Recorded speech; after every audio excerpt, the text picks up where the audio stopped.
I think we finished, and this week we'll start from the paragraph from prayers offered by Lord Brahma to Krishna, which is chapter 14. Yeah. And there's a paragraph beginning, Lord Brahma realized his actual position. Is that right? Yeah. Okay, so if you guys want to find that, I'll just start by singing the invocation prayer. You can join in on mute. Krishna, Krishna, Krishna, Krishna, Krishna, Krishna, Krishna, Hare. Krishna, Krishna, Krishna, Krishna, Krishna, Krishna, Krishna, Hare. Krishna, Krishna, Krishna, Krishna, Krishna, Krishna, Rakshamam. Krishna, Krishna, Krishna, Krishna, Krishna, Krishna, Pahimam. Ram Raghava, Ram Raghava, Ram Raghava, Rakshamam. Krishna Kesava, Krishna Kesava, Krishna Kesava, Pahimam.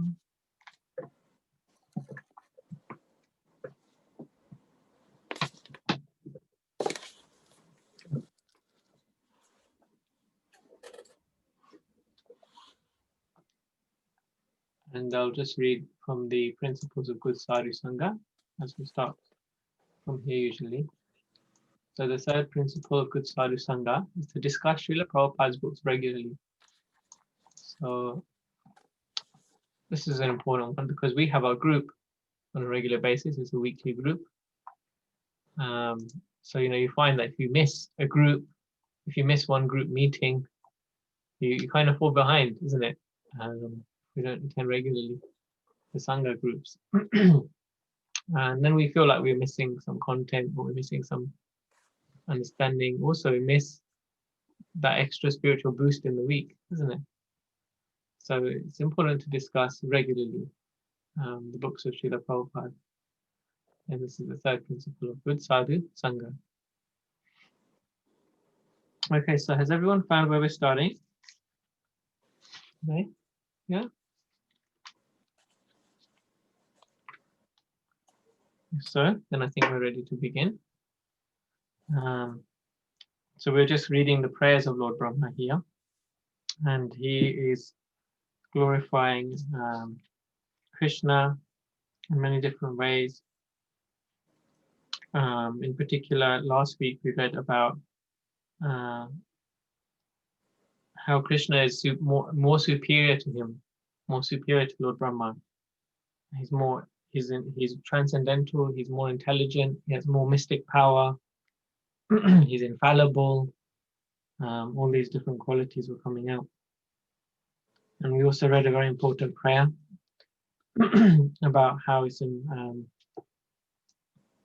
how someone who has this understanding, who takes shelter of Krishna, who works for Krishna, as we said, work like everything depends on you, pray like everything depends on Krishna, then they become eligible to go back to Godhead, just like a person inherits his parents' property. So we become eligible in that sense to go back to spirituality, become like spiritually qualified. So we discussed that a little bit as well. Okay. So Jay Prakash Prabhu, would you like to begin for us? Yeah. Okay. Lord Brahma realized his actual position. He is certainly the supreme teacher of this universe, in charge of the production of material nature consisting of the complete material energy, false ego, sky, air, fire, water, and earth. Such a universe may be gigantic, but it can be measured just as we measure our body as 7 spans. Generally, everyone's personal bodily measurement is calculated to be 7 spans of his hand. This particular universe may appear as very gigantic body, but it is nothing but the measurement of 7 spans of Lord Brahma. Aside from this universe, there are unlimited other universes which are outside the jurisdiction of this particular Lord Brahma. Just as innumerable atomic infinitesimal fragments pass through the holes of screened window, so millions and trillions of universes in their seeding form are coming out from the bodily pores of Mahavishnu. And that Mahavishnu is but a part of plenary expansion of Krishna. Under these circumstances, although Lord Brahma is the supreme creature within this universe, what is his importance in the presence of Lord Krishna? I found many interesting things in this paragraph. How about you? Was anything which stood out for you? Anyone like to share?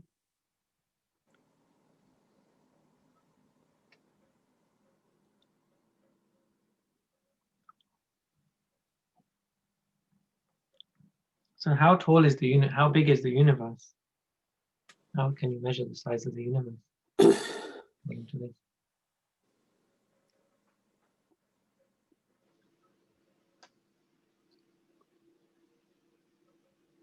Similar to our measurement of our hands, 7 spans is our measurement. And the universe is Lord Brahma's 7 span. So you can imagine, obviously, how big he is compared to us. And despite that, at the end, it says Lord Brahma is the supreme creature within this universe, but his importance is nothing in the presence of Lord Krishna. Yeah, I find that really interesting. I never heard before that. No. You know, your body is seven lengths of the hand. Does anyone know that? I didn't know that. So that seems to be the case. So this universe, in the same way, is 7 spans the length of Lord Brahma's hand, 7 measurements of his hand. Yeah. And then, like you said, Prabhu, the next comparison is to this universe compared to Mahavishnu, where the universes all come from, all the various universes. So then Prabhupada makes a really interesting point here. So like a screened window, so you have a window screen, and then, you know, particles that can go through that screen have to be really tiny, right? Like we have the window behind me, for example. When you touch the window, it's cold, right? Colder than the rest of the house, because there's cold particles coming through, tiny, tiny particles going through the glass. So in the same way, these universes, they're like tiny, tiny particles coming from the body of Mahavishnu. Other places, Prabhupada explains it's like the pores of the skin, you know? The skin has little pores, holes on it as well, which allow the skin to breathe. So you can compare it to like on a glass pane, the particles coming through, or you can compare it like the skin, the pores on the skin. And so this is how the universe is. The universes are just coming out of Lord Vishnu, like these tiny, tiny little particles. And one of those particles will be one universe. And then that one universe is 7 spans of Brahma's hand. And that, even for us, that one universe is so big, isn't it? So then, you know, it really puts things in perspective how tiny we are, right?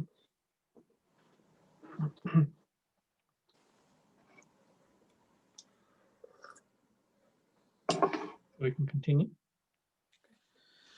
Lord Brahma therefore compared himself to a little child within the womb of his mother.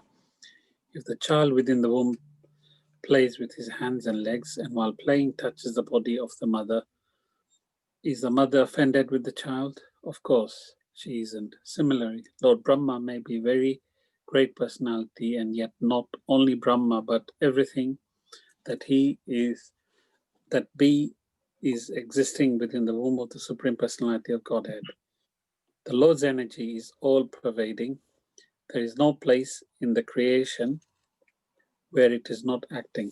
Since everything is existing within the energy of the Lord, the Brahma of this universe and the Brahmas of many other millions and trillions of universes are, existing within the energy of the Lord. Therefore, the Lord is considered to be the mother, and everything existing within the womb of the mother is considered to be the child. And the good mother is never offended with the child, even if it touches the body of his mother by kicking his legs. So this paragraph describes an analogy, isn't it? Of a fetus in the womb. So Brahma is comparing himself like that. He's saying, I'm like a child in the womb.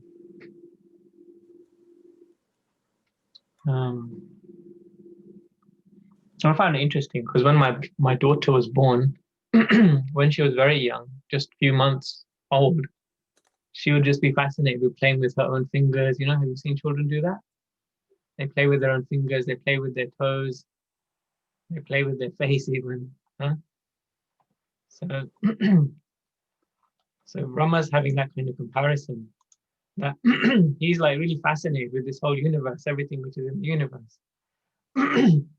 But it's only so much as what a baby has in the womb.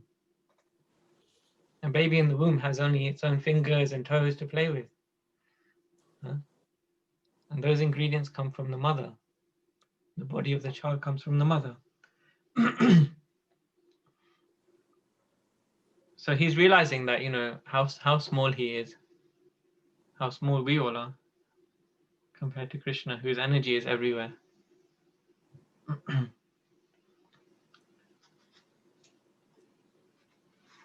And he's obviously asking for forgiveness. These are prayers of forgiveness. So he's using that explanation of being in the mother's womb as like the mother not complaining when the child kicks the mother, isn't it? The mother doesn't complain when the child kicks the womb. So he's saying like that, don't punish me because I'm like a child in the womb, in your womb.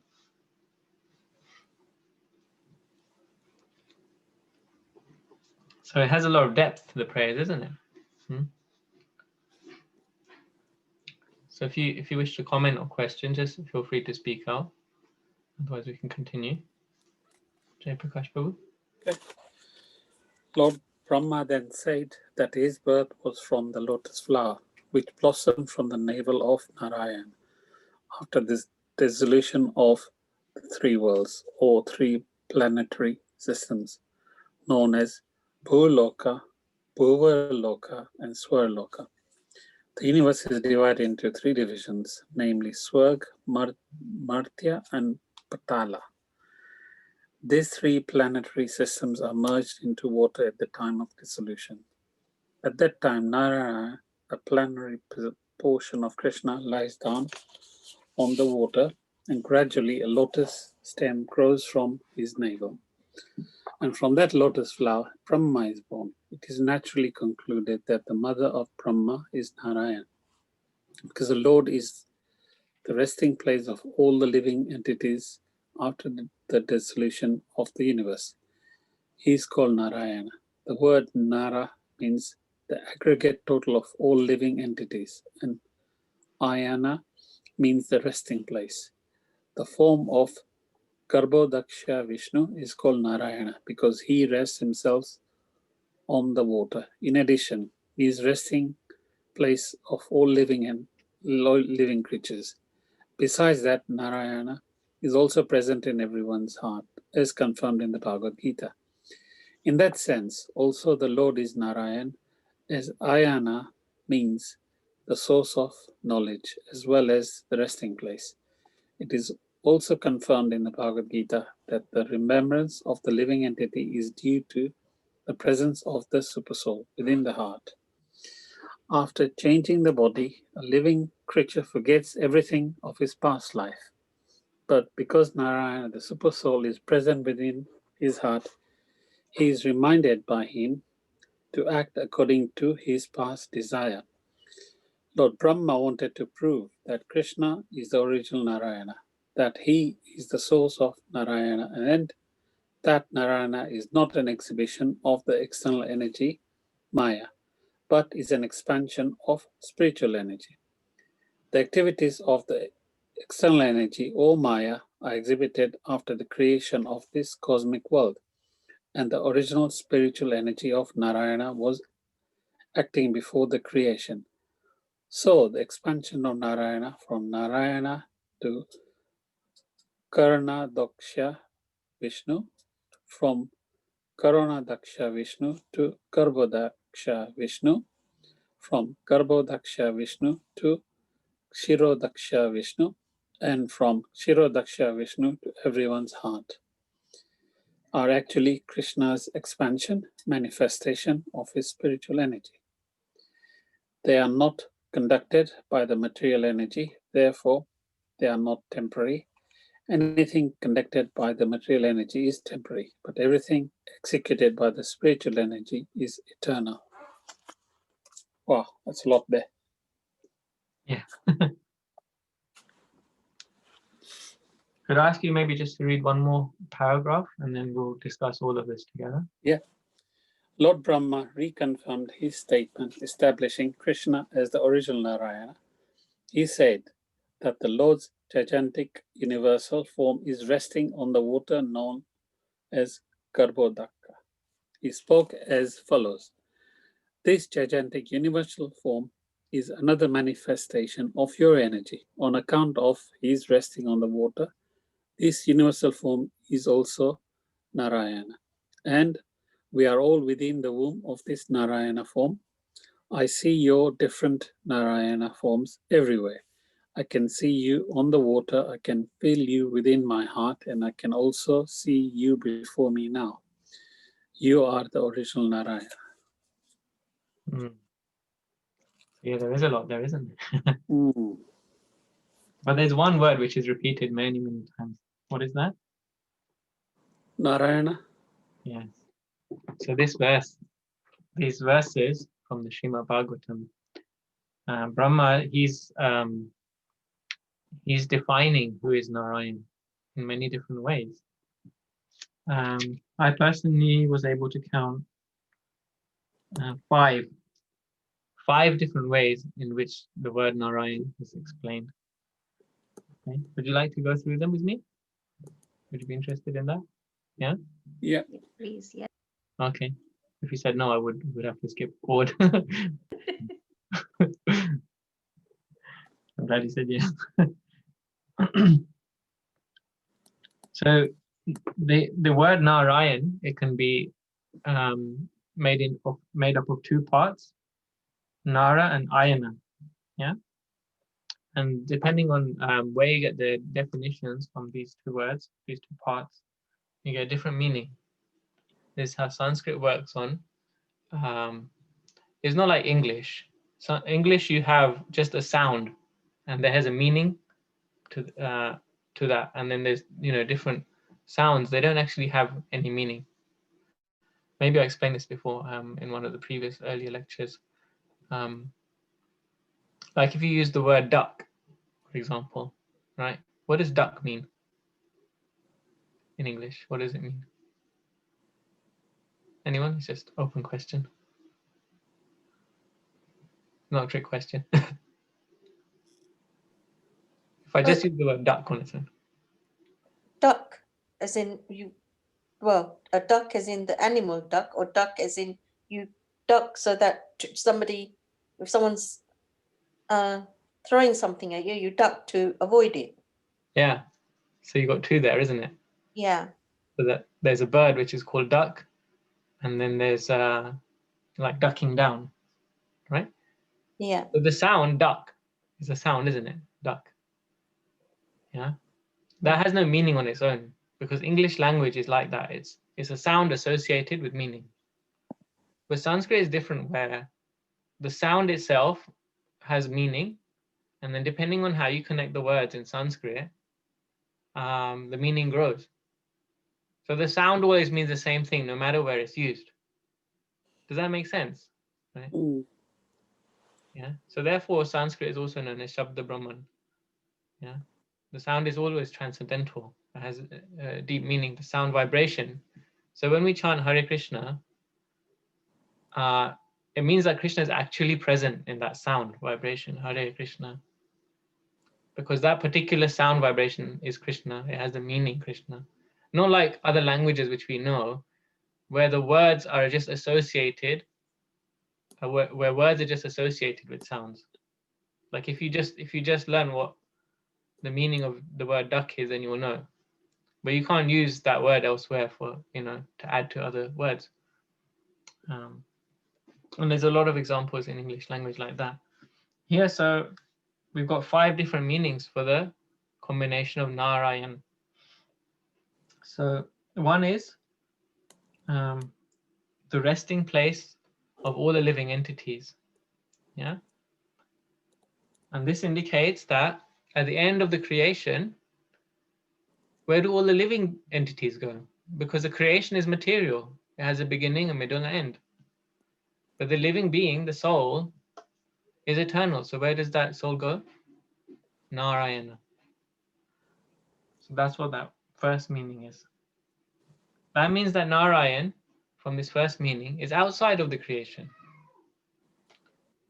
Because he's the resting place of all of the living beings when the creation is over. And the second definition given by Lord Brahma is that Garbhadakshayi Vishnu is called Narayan because he rests on the water. So Ayana basically means resting. So you can say that Nara, the people, are resting in Narayan. Or you can say Nara, as in the person Nara, is resting. Where is he resting? At the bottom of the universe, on the Garbhadakshayi ocean. So that Vishnu, who is resting at the bottom of the ocean, there's multiple forms of Vishnu. So one of them is the one who rests on the ocean, and from him, Brahma comes from a lotus. Has everyone seen that picture before? A picture of Lord Vishnu lying back, and Lakshmi ji is massaging his feet, and Brahma is coming from a lotus from his belly. Has anyone seen that picture before? Familiar with that picture? If not, then that's okay. So this is that form where he's lying down on the ocean. That's also called Narayan. And the third definition is he's the resting place of all living creatures. So this particular definition means he can't be somewhere else. The living creatures cannot live without him. Just like right now, my laptop is resting on the table. Yeah. It has to rest on something. So like that, the living being has to be on top of something. Or usually you can say it's called laptop, so it normally rests on the lap, isn't it? So without being on the laptop, it's not really you can't really call it a laptop. If it's a desktop, then it has to sit by the desk, right? So like that, living being has to be resting on something because the soul is minute. So, and it's infinitesimal, and the Lord is infinite. So there's that definition that everything has to rest on him.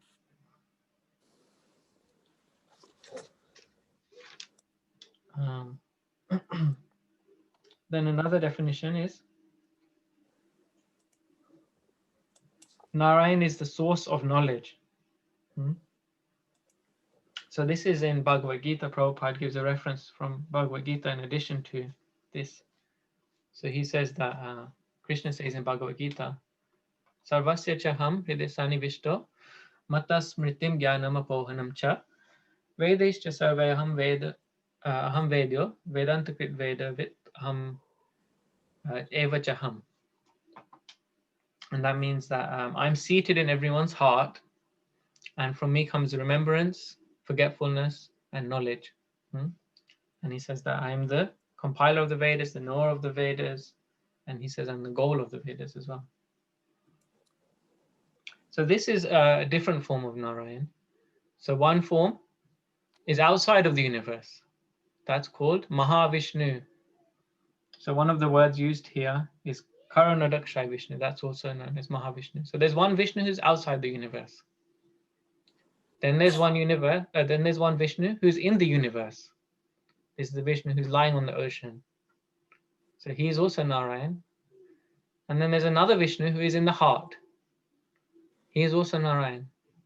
And so this other meaning is the Lord who is in the heart. He's the source of knowledge. Krishna says in Bhagavad Gita that because I'm in your heart, you can remember things. Because I'm in your heart, I can make you forget things. Because I'm in your heart, you can learn things, you can know things. So this is Paramatma Vishnu. So there's three Vishnus. There's one outside the universe, one which the universe rests on, and one which is in the heart of everybody. Then there's another definition given. There's also the universal form.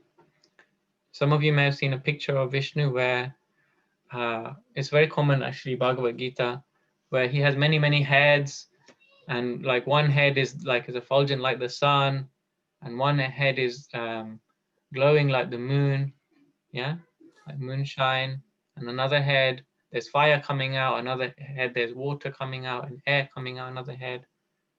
So this is like a universe. Basically, the universe is comprised of the elements given by Lord Vishnu.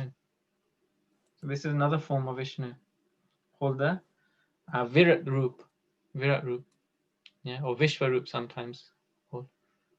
So the universal form. So there's all these different. So we can see how what's the bottom line is we can see how Vishnu is maintaining us and this universe in so many ways, in so many features. Huh? He's outside the universe, inside our heart, and also giving us all of the elements by which the universe is working. So he has a big job, isn't it, Vishnu? Yeah. And so Lord Brahma, he comes to this understanding that when he sees Krishna revealing all these Vishnus, because he took the boys and then he came back and the boys were still there, and those boys, they turned into Vishnu. And then he was amazed, and then he started reciting these prayers, right?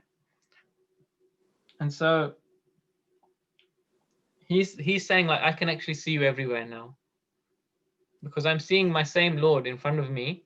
I realize this is the same Lord who is in my heart, who is my father and my mother, Garbhadakshay Vishnu, who is the source of the universe, who is all of the elements of the universe, and he's also the resting place of all of the souls.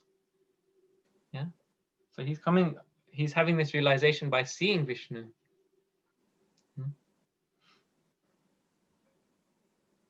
And then he finally says that Krishna is he wants to establish that Krishna is the source of all of these Vishnus. Krishna is even beyond all of the Vishnus. All of the Vishnus come from him because he can manifest so many Vishnus himself, Krishna.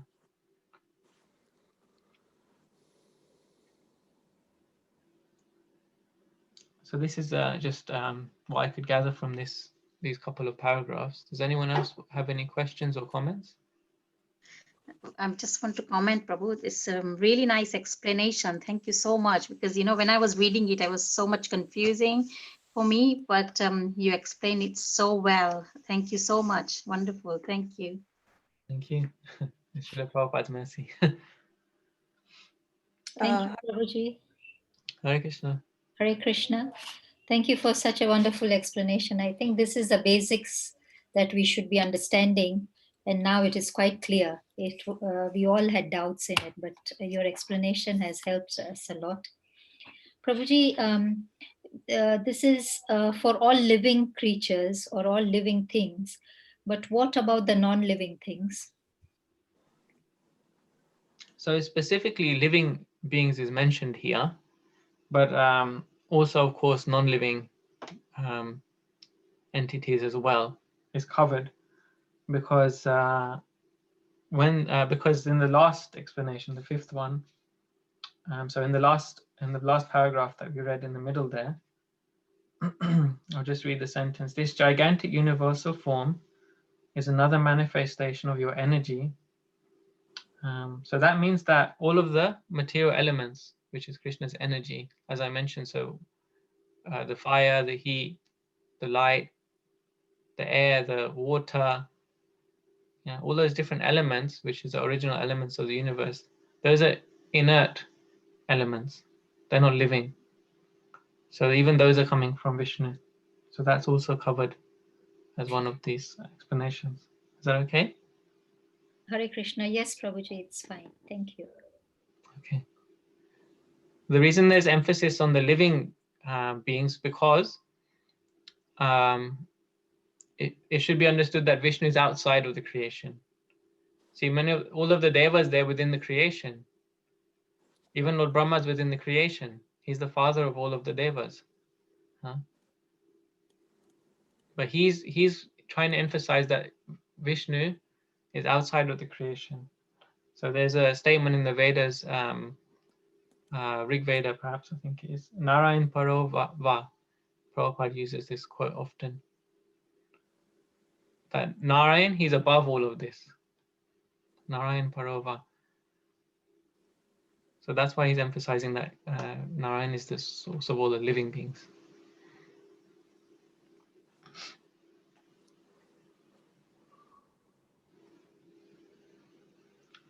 Okay, so unless there's any comments further, we can continue.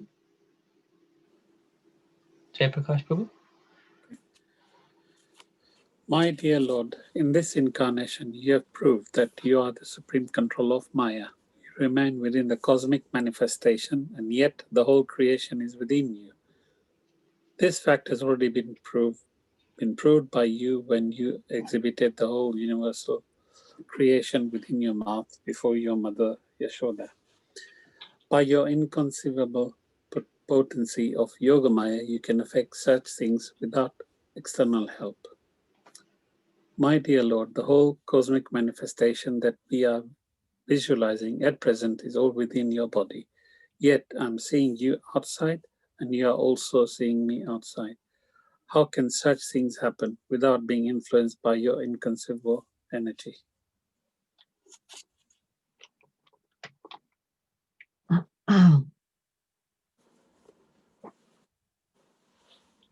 So this is another point which Krishna again elaborates in Bhagavad Gita in a few places. Krishna says, Maya Dakshena Prakriti, that he's the controller of Maya. He's the controller of this material manifestation. And you cannot escape this material world without surrendering to him, because this is his energy. And Brahma gives a nice example here of how this creation is so insignificant for Krishna. He could open his mouth and Mother Yashoda could see the creation inside his mouth. And this is how wonderful Krishna's Yogamaya is, his spiritual energy. That he's in the universe, and at the same time he opens a mouth and the universe is inside him. Yeah.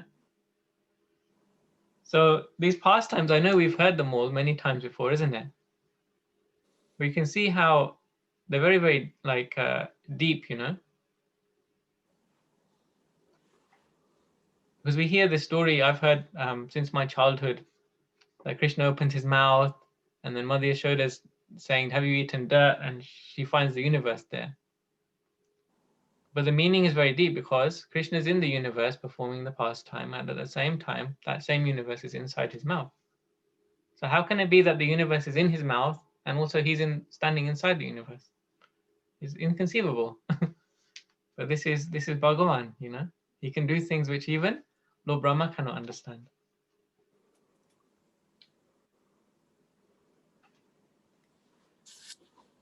Okay, we can continue. Lord Brahma stressed herein that without accepting the inconceivable energy of the Supreme Personality of Godhead, one cannot explain things as they are. He continued, my dear Lord, leaving aside all other things and just considering today's happenings, what have I seen? Are they not all due to your inconceivable energies?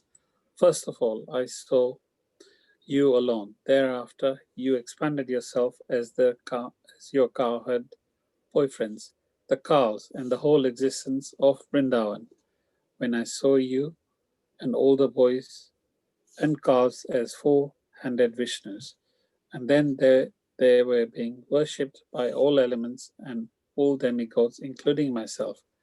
Again, they were all wound up, and you remained alone, as you were before. Does this not mean that you are the Supreme Lord Narayan, the origin of everything, that everything emanates from you and again enters into you, leaving you the same as before?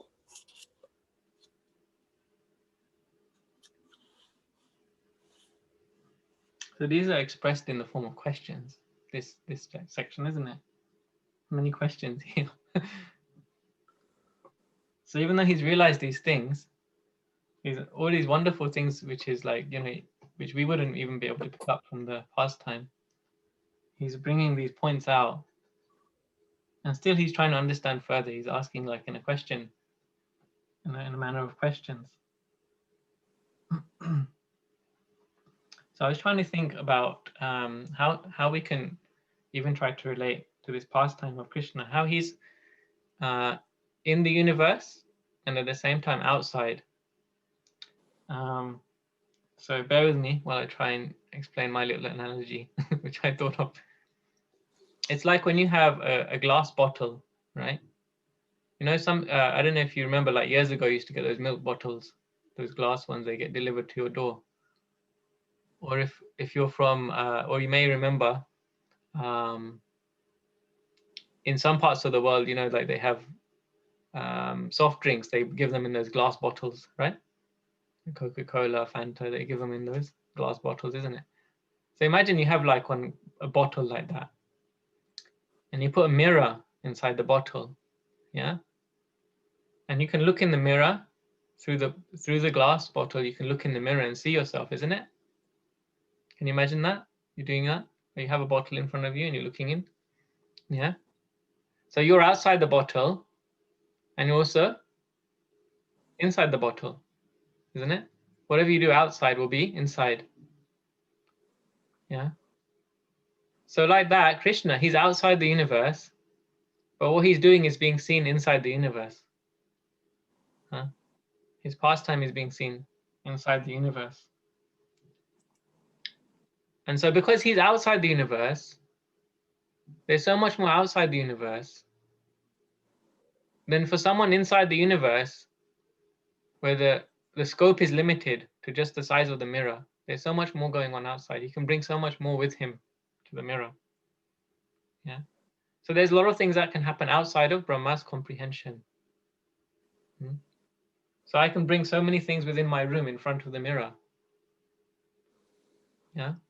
And only what is in front of the mirror can be understood by the person who's inside the bottle. There's something like that, you see. Like Brahma is saying that, you know, I just saw you as a small boy because that's what you showed me. But now you're showing me you're Narayan. So this is how I kind of try to think of this. Does it make sense?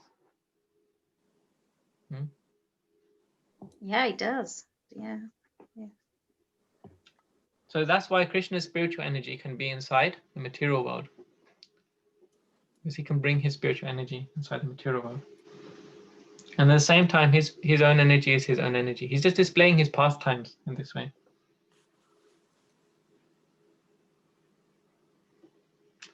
Okay, we could continue unless there's any comments or questions. Prabhu? Persons who are unaware of your inconceivable energy cannot understand that you alone expand yourself as the creator, Brahma, the maintainer Vishnu, and the annihilator Shiva.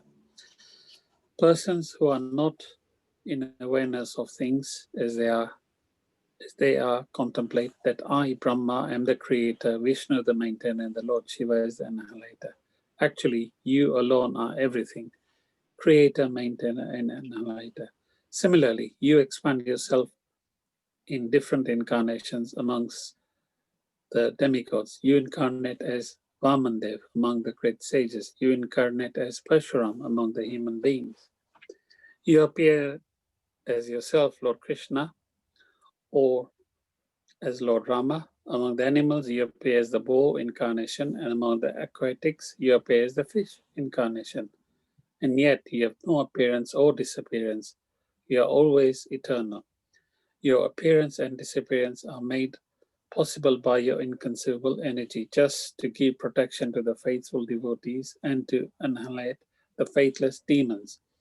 O my Lord, all-pervading Supreme Personality of Godhead, O Super Soul controller of all mystic powers, no one can appreciate your transcendental pastimes as they are exhibited within these three worlds. No one can estimate how you have expanded your Yogamaya and your incarnations and how you act by your transcendental energy.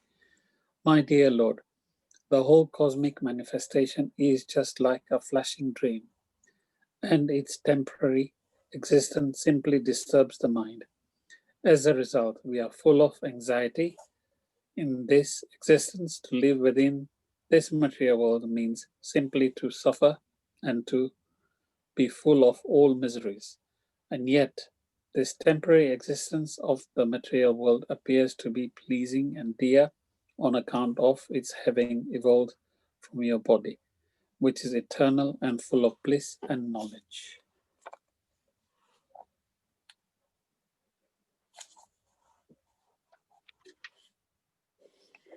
This paragraph we can go through it in certain sections. So the first section would be how the Supreme Lord Krishna, he is expanding himself as the Trimurti, or the most powerful demigods, or the most powerful gods in this universe. Yeah. So who is Krishna expanding himself as in the first section of this paragraph?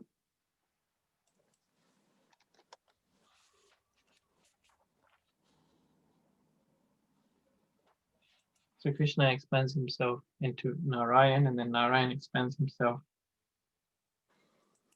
into three rulers of the universe. Brahma, Vishnu, and Shiva, Prabhu. Yes, Mataji, that's right, yeah.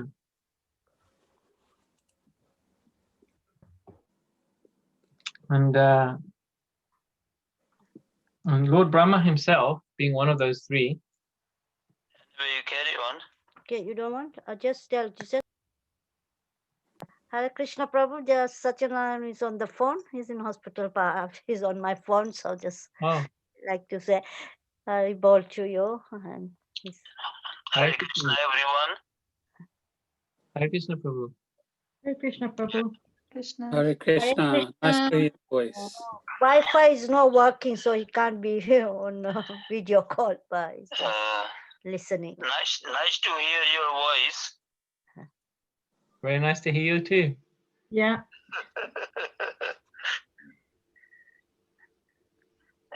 Anyway, How are you feeling? it's okay. It's okay. Nothing very serious at the moment. Trying to recover. Good. Yeah. So that's Krishna's mercy. Mm. I have lost appetite. So hopefully I get it back slowly. And I'm being treated already. And see how far I can go. But everything is happening with Krishna's mercy. Okay. If you're tired, Prabhu, then just okay, don't say much. You can listen, Prabhu. Okay? Yeah. Okay, Hari Bol. Yeah, Okay, you Hari can Bol. listen. I'm on. Just listen. Okay? All right. Okay, Hari Bol now. Yeah, Hari Bol. He's listening anyway. It's nice to know that you're with us. Yeah, he was Monday. He was with us for a little while until he gets tired. understand. Carry on. Yeah. Actually, I was thinking this verse which you read last week, Prabhu may have missed that. Very famous verse, Tatenu Kampam Susamikshamanam, is a verse of Krishna. This is the verse which Brahma prays as a Daya Bhakta, as the good devotee. This is very much like a mood that Satyanarayan Prabhu is having right now, you know? Everything depends on Krishna. Yeah. And you just have to tolerate all of these difficulties and changes to the body, to the mind, having appetite or no appetite. And just carry on depending on Krishna. Very much exhibits that. So you see, we have living examples amongst us of these great qualities. Yes, I'm having a realization, because normally we always talk about depending on Krishna, and I'm not this body, I'm spirit soul, but that's on and off. But at the moment, all the time, it keeps coming in my mind, I'm not this body, I'm a spirit soul. Wow. So we can see like how Krishna puts us through And these challenges. I dislike, I don't worry about it, but anything I like, I always think is Krishna's mercy. Okay. All this facility I'm having here, you know, and whatever the energy I have at the moment, so that's Krishna's mercy. Yeah. So. Krishna's mercy, he's got such a nice private room for him. Very good 7-star room. So Krishna's arrangements are good that he. Well, basically, it is a high standard room on shoot, but I always think, okay, it's nice to have all these facilities. It gives me little comfort, but if I don't put number one in the front, which is Krishna, everything is zero.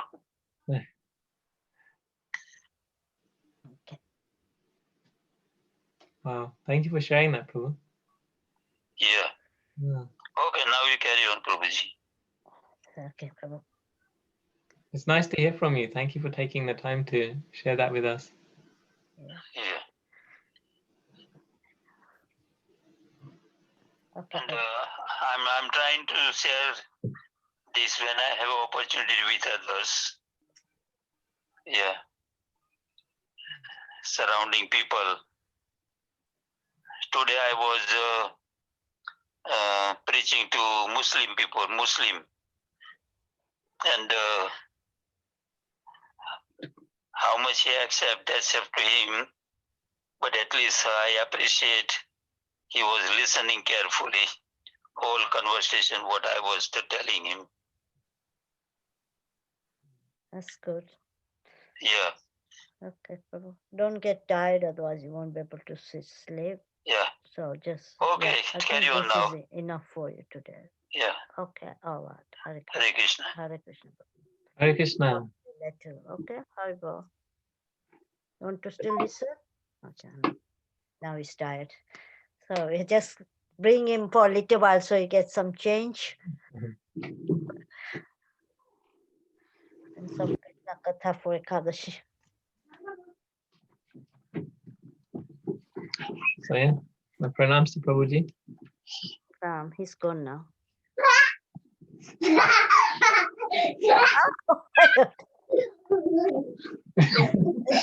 Krishna flying in the back.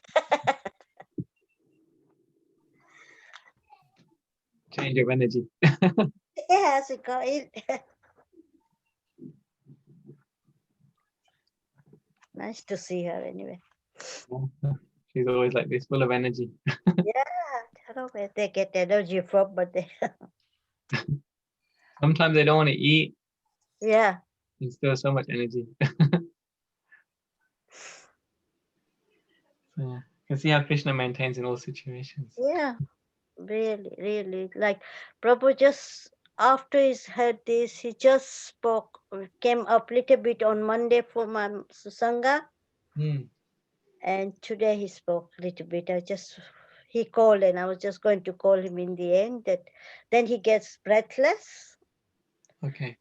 They've started taking the fluid out, but we don't know yet. Luckily, it hasn't gone in the kidneys. Kidneys are okay. Hasn't gone back into heart. There was in the lungs, but it would be clear. There's not much, hopefully. So they're trying to do it slowly, so it doesn't go into spread into other parts of the body. Okay. So situation is very tricky, critical. Anything can have change. Hmm. And he likes association, so thought, okay, I'll give you some association whenever the classes are going on. Yeah, it's very powerful hearing from Prabhu, you know. Can Yeah. just imagine someone who's going through a difficult time, and when they're like fully Krishna conscious, then you know, Yeah, it's so, could just be resting and sleeping, but no, he actually wants to give and he's yeah, coming he's from the soul. trying because and I'm at the moment not at home. I'm near the hospital. You know, the Krishna Smaran and Anuradha, they're my mentees. So they came and picked me up because they're just 10 minutes away from hospital by car. Hmm. So he's providing prasadam for him a little bit. He's not eating much, but we're trying to get his taste back and just a little bit once a day to make him change. He doesn't like hospital food and non-domestic cooked food, but he can't eat, but he only eats 1 or 2 teaspoons, not much. Okay. So anyway, carry on. So we have to bring his energy back. Yeah. Thank you, Mataji. Thanks Thank very you. much. Wishing Prabhu all the best. Yeah, thank you. Carry on. So let's continue. Maybe Shamrani Mataji can read now. Hey, What did we Prabhu. get up to? So we were on, is that the, oh gosh, I'm lost. Your body is internal and full of bliss and knowledge. So I'm going to start with the paragraph. My conclusion is therefore. Oh, okay. Okay. Thank you, Prabhu. And my conclusion is, therefore, that you are the Supreme Soul, Absolute Truth, and the Supreme Original Person. And although you have expanded yourself in so many Vishnu forms or in living entities and energies, by your inconceivable transcendental potencies, you are the Supreme One without a second. You are the Supreme Super Soul. The innumerable living entities are simply like sparks of the original fire.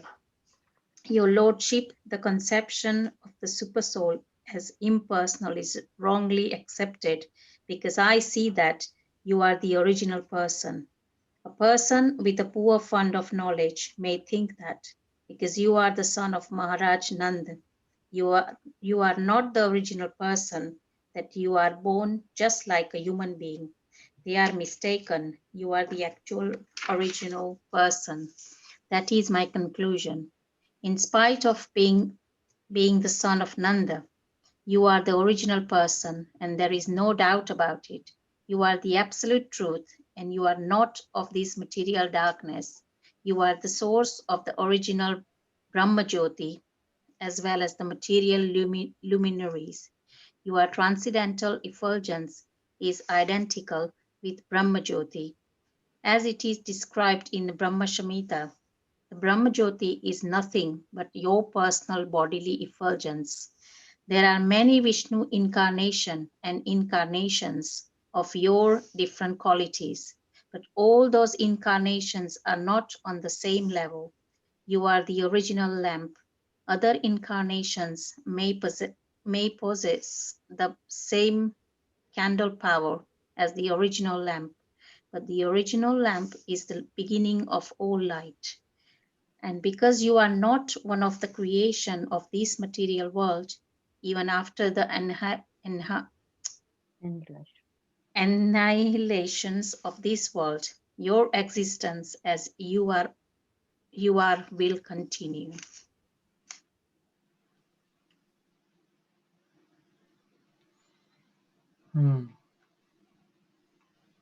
So you find in Hinduism, broadly speaking,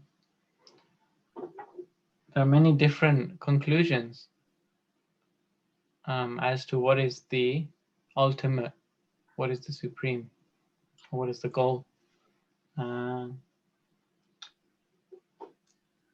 But just from hearing the pastimes of Krishna, even as slowly as we are going, paragraph by paragraph, we're bringing out so many points, isn't it? In which Krishna shows he is the supreme. Are you finding that as well? That in so many ways, even in these prayers, even in the pastime prior to this, even in the killing of the demons, where all the demigods will come and shower flowers on the Lord for his heroic acts. Even as a child, the miracles that Krishna could do, even up by going back to the birth of Krishna, how he was born with all of his opulences, not like an ordinary child, like a naked child, you know. He wasn't like that. He was born with all of the opulences. So this is actually should be the conclusion, the true conclusion. That Krishna is the origin of everything. Krishna is the supreme personality of Godhead.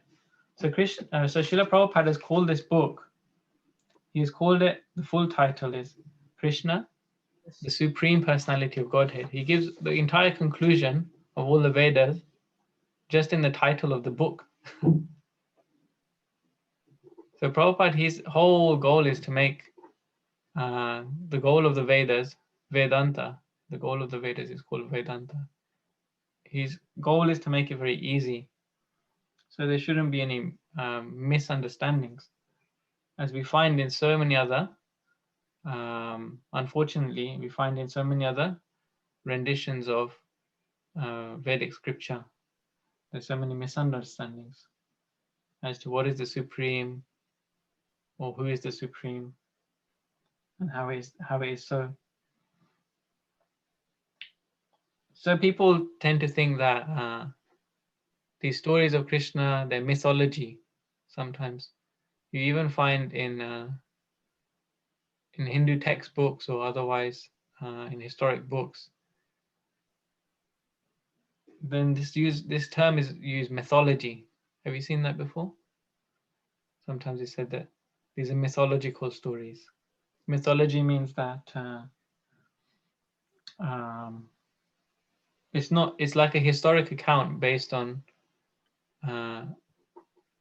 just some ideas, some like concoctions. But because, you know, the stories are very wonderful and there's all these mystical feats and things performed like that, that people come to this idea that actually can't be true. It's just mythology, because they don't have any experience of that in this world today. They come to these incorrect conclusions. Other conclusions on Vedanta is that that beyond all of these mythologies, all of these historical events, all of these devas and so on, there's just a light, a peace, just an effulgence and nothing more. But Brahma, he has a different conclusion here, and in many places in the Vedas, the conclusion isn't that the Brahma Jyoti is the supreme. So what Brahma is saying here is that you are the source of the original Brahma Jyoti, as well as the material luminaries, the sun, the moon, and stars. Your transcendental effulgence is identical with the Brahma Jyoti. As it is described in the Brahma Samhita, the Brahma Jyoti is nothing but your personal bodily effulgence. And then Lord Brahma goes on to explain how if you get light from a candle, the source of that light is the candle itself, isn't it? Yeah, the lamp which is holding the candle. So nowhere in experience can you find that light comes from nothing. That light has a source. Even that Brahma Jyoti has a source. And Lord Brahma is making it very clear that the Brahma Jyoti, which is so glorified by impersonalists, those who don't accept the Supreme Person, he's saying that even that Brahma Jyoti has a source, because Krishna himself is effulgent. This is Krishna's Swayam Jyoti, is his own effulgence.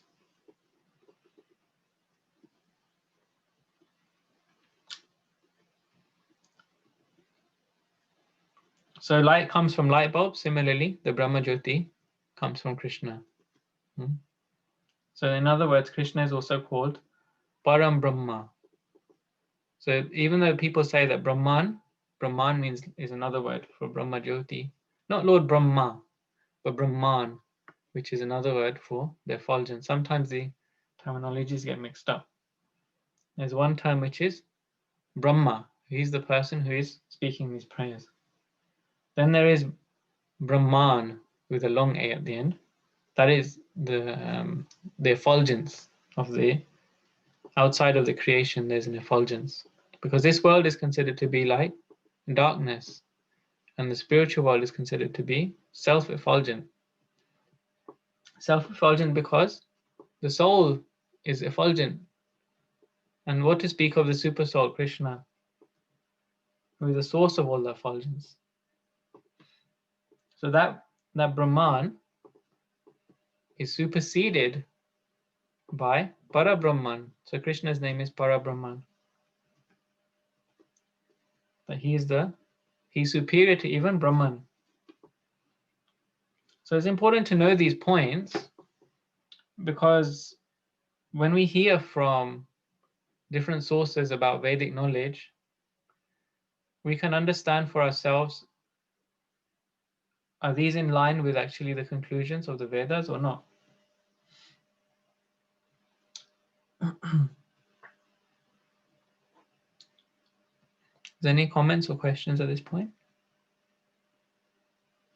Was that okay? Does it make sense? Or yeah? Okay, good. So we got a little while left, so we can continue. Shamrani Mataji. Okay, thank you, Prabhu.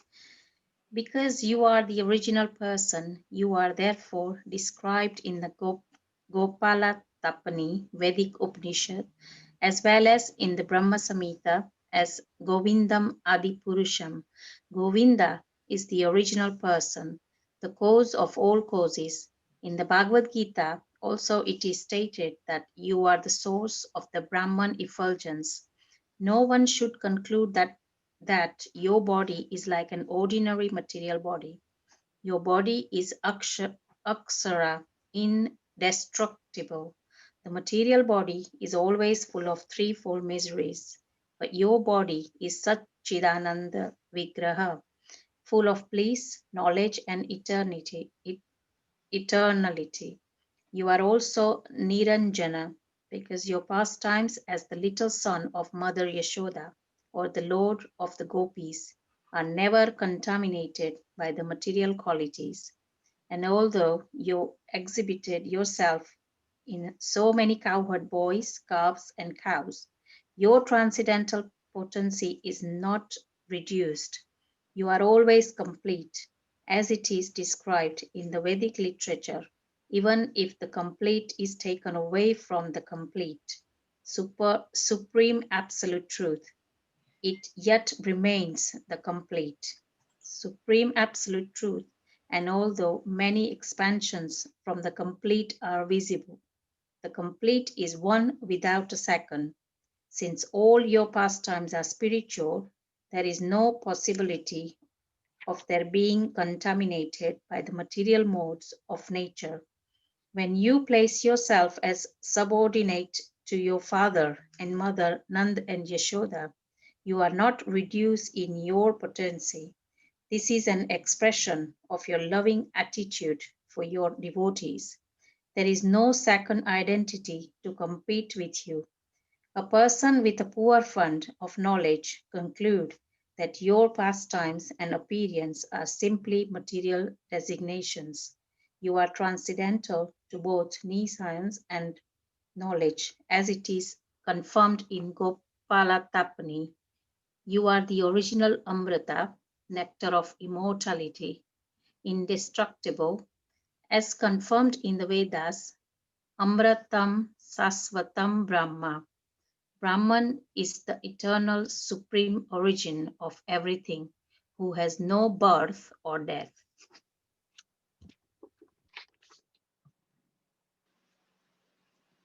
So out of all of the Vedic literatures, you have the 4 Vedas, which is Rig, Sama, Yajur, Atharva, Veda, and they basically talk about different kinds of rituals you can perform. So they're more about how to worship the Lord in this world. Then apart from these 4 books, then you have what's called Upanishad. Upanishad is more of the philosophical texts. They talk about the supreme nature. And there's so many Upanishads.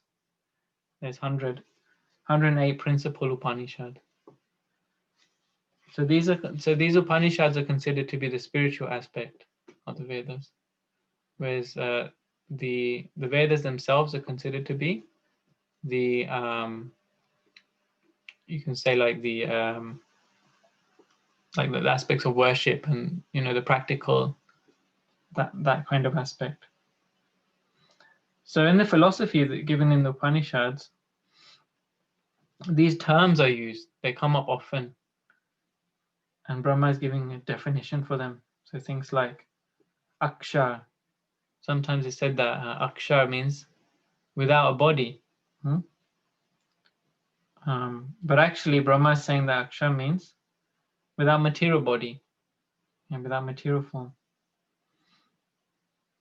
So it's indestructible. And then he goes on to say that Krishna is also Niranjan. That doesn't mean that he's without any ability. It just means that Krishna's abilities are not material abilities, they're spiritual abilities.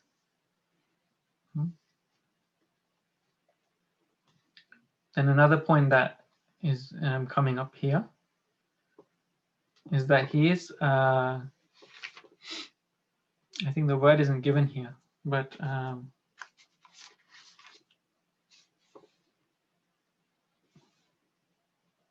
the Krishna is one without a second, Prabhupada writes. Or he's independent, you can say. Krishna is not dependent. Everyone is dependent on something, isn't it? None of us are entirely independent. We can just, by our willpower, we can do what we like. But Krishna, he's completely swarat. He's completely independent. Just by his own will, things will happen. So this is another aspect of the Supreme. So therefore, the highest dependence we can have is the dependence on Krishna. This is the point, actually, that because Krishna is supremely independent, if we depend on him, then our dependence is on the Supreme. We're not depending on something, which is depending on something, which is depending on something, which is depending on something, and so on and so on. So this is important because otherwise we have many other sub-dependencies. Sometimes if we want to achieve something, then there's so many factors that have to go right for it to work. If we have some project going on, or if we have, if we're doing renovation at home, say for example, then you have your contractors who come, and someone is an electrician, someone is a plumber, someone is a decorator, architects. There's so many different people involved, and there's so many materials involved. And then certain things are available and certain things are not available. Sometimes people's time is available, not available. Have you had this experience in the world before? Yeah. So many interdependencies that someone can do something if something else is there for them, right? But Krishna is not like that because he's Swarat, he's completely independent. But at the same time, Brahma makes a really amazing point at the end of this paragraph. Even though Krishna alone is absolutely independent, completely independent, still he comes to become the child, the baby of Mother Yashoda and Nanda Maharaj. And this is really extraordinary. See, Brahma has always had this conception that Krishna, or rather, let's say, Brahma has always had this conception that Vishnu or Narayan is completely independent. But he didn't see that independence in Krishna. He saw that Krishna was dependent like a little baby on his mother and father. Because in this pastime, he's not more than 5 years old, maybe 5 or 6 years old. So he was bewildered by this. And that's because Krishna's, by his own independence, he's choosing that I want Mother Yashoda and I want Nanda Maharaj to treat me like a child. And I want to be dependent on them. So this is really a glorification of the position of Maharaj Nanda and Yashoda Mai. Isn't it a wonderful position that they have? That they are offering direct service as parents, as that, and their child Krishna is dependent on them. The Supreme Lord is taking this position where he can be dependent on them. And why is that? It's said here that this is an expression of your loving attitude towards your devotees. So this is important because, and this is the conclusion of the Vedas. This is the conclusion that Prabhupada gives. His name is Bhakti Vedanta Swami, isn't it? So that means that Bhakti is the conclusion of the Vedas. Bhakti is the Vedanta. Why is that? Because the Supreme, who is independent, he is controlled by one thing, and that is Bhakti. So even Krishna, by his own choice, by his own free will, he becomes dependent on the Bhakta, the devotee. So devotion is even more powerful than the independent and supreme independent Lord who is all powerful. Even he becomes controlled by the devotion of his devotees. So this is really, Bhakti Yoga is really a wonderful thing in that way. Does that make sense? I spoke a lot now. No, it's amazing, Prabhu. Really nicely Okay. explained. Thank you. Really nicely explained. Very nice. Thank you, Mataji. Okay, we can read a little bit more unless there's any questions or comments. It's hard to know because so many people got video off today. Shashi Mataji is kindly joining me with her video on. Haribol. Okay, we can read on. Okay. In the Upanishads, it is stated that the Supreme Brahman is as effulgent as the sun and is the origin of everything. And everyone who can understand that original person becomes liberated from the material conditional life. Anyone who can simply be attached to you by devotional service can know your actual position, your birth, appearance, disappearance, and activities, as confirmed in the Bhagavad Gita. Simply by understanding your constitutional position, appearance, and disappearance, one can be immediately elevated to the spiritual kingdom after quitting this present body. Therefore, to cross over the ocean of material nescience, an intelligent person takes shelter of your lotus feet and is easily transferred to the spiritual world. There are many so-called meditators who do not know that you are the Supreme Soul. As stated in the Bhagavad Gita, you are the Supreme Soul, present in everyone's heart. Therefore, there is no necessity of one's meditating on something beyond you. One who is always absorbed in meditation on your original form of Krishna easily crosses over the ocean of material nescience. But persons who do not know that you are the Supreme Soul remain within this material world, in spite of their so-called meditation. If, by the association of your devotees, a person comes to the knowledge that Lord Krishna is the original Super Soul, then it is possible for him to cross over the ocean of material ignorance. For instance, a person becomes transcendental to the mistake of thinking a rope is a snake. As soon as one understands that the rope is not a snake, he is liberated from fear. If one understands you, therefore, through your personal teachings, as stated in the Bhagavad Gita, or through your pure devotees, as stated in the Srimad Bhagavatam and all Vedic literatures, if one realizes that you are the ultimate goal of understanding, he need no more fear this material existence.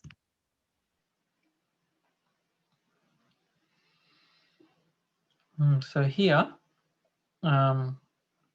understanding Krishna is emphasized, isn't it? How we can understand Krishna.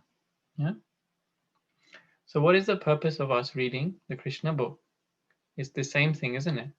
Because we want to understand Krishna. Yeah.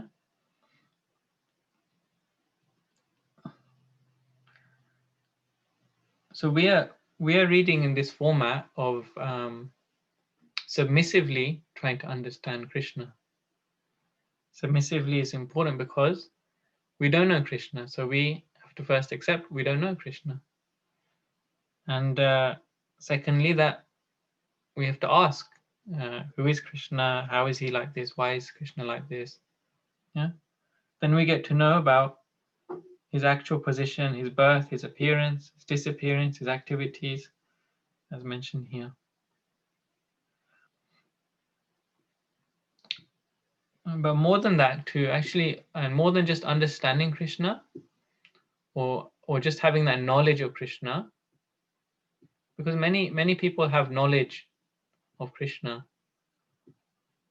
So to go further than that, or let's say not many people have knowledge of Krishna, but of those rare people who have knowledge of Krishna, even more rare than that is to actually experience Krishna. That's even more rare. So Krishna says in Bhagavad Gita that Manushanam Sahasreshu Yatati Kinchit Yatati Siddhaya, that he says out of many thousands of men, one may try to endeavor for perfection. Yeah, so out of thousands of people, only one may try to become perfect.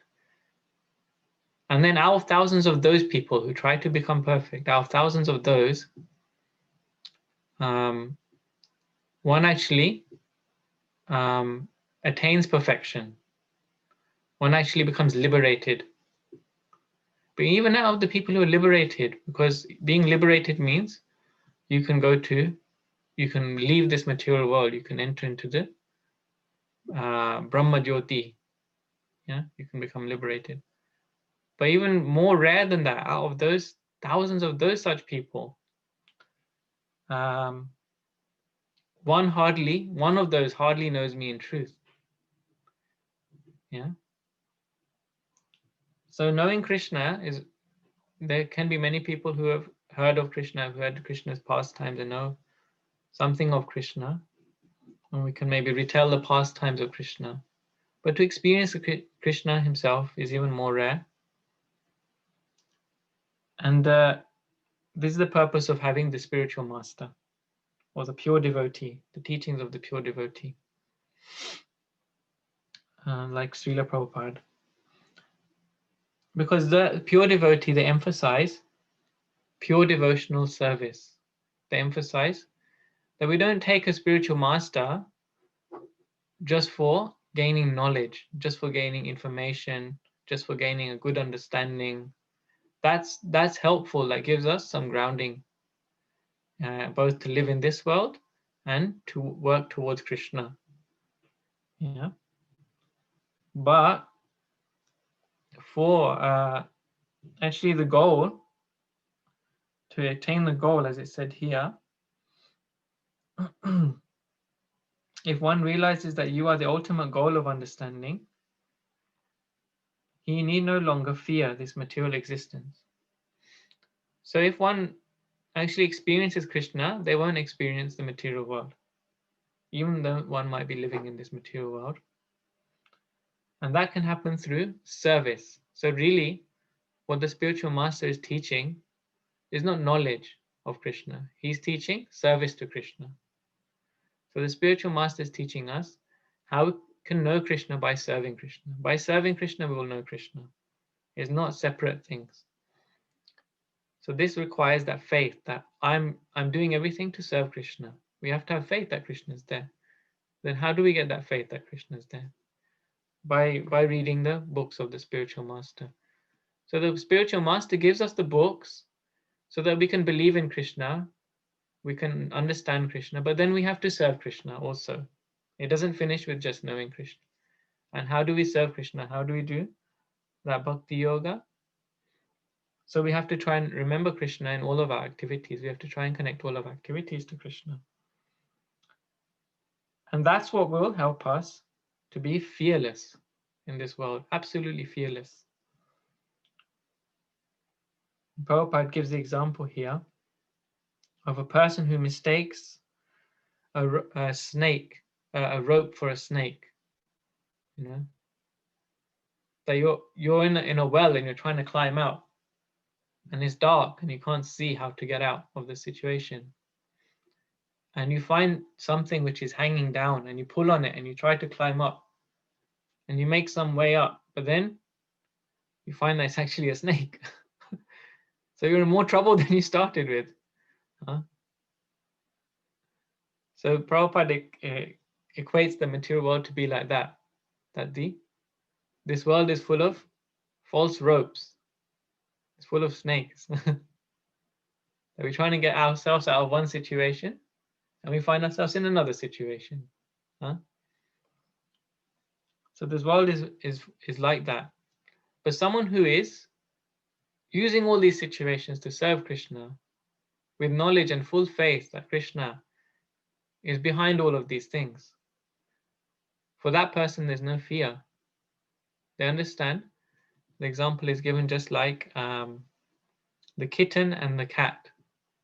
Yeah. The cat's mouth is very fearful for the mouse. The mouse is afraid of the mouth of the cat because that's where it meets its death. But that same mouth for the kitten is a place of security, because you see the cats, they pick up the kitten with the mouth, isn't it? And they hold them in the mouth. Have we seen that? So death is like that, you see. Death is very fearful. This is the most fearful thing, because we're attached to so many things in this world. And the concept of death is that we will lose everything, isn't it? Right? So like that, like the mouse is afraid of the cat's mouth, because mouse thinks this is death for me, everything is finished. But the same mouth is safety for the cat. So the same death for the materialist is very fearful, because they fear losing everything. But for the devotees, death is very hopeful, because they will gain Krishna, the safety of Krishna. So if we make Krishna the goal of our life, by the explanation and the service given by the spiritual master, then we become completely fearless in this world.